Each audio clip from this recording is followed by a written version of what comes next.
市府观光旅游局9号举办记者会，公布全市37区总共120个美拍景点，以及5大主题路线。欢迎不管是翁仔某，也或者是谈恋爱当中的情侣，拢会当参加。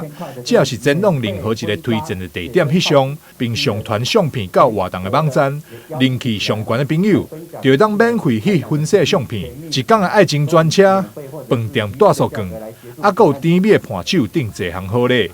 在许多美拍的景点，大家知道台南好山好水，但是真的要拍起来好看的，不管是人也好看，景也好看，那我们就请大家一起来投票，一起来决定。好，那总有120个美拍景点，那欢迎大家一起来。那中间刚我们局长已经跟各位透露了哈，这个奖项很多。那如果真的有这个超出这更多的人哈，那没关系，我们还可以增加奖项。那也希望说大家一起来。台南有山有海有人文有古迹，还有美景甲美食，是真侪国内外旅客上爱城市之一。台南市政府结合分析、饭店、伴手礼等业者，举办幸福城市甜蜜旅拍活动，就是要吸引更侪人来到台南感受幸福。台南新闻张硕维采访报道。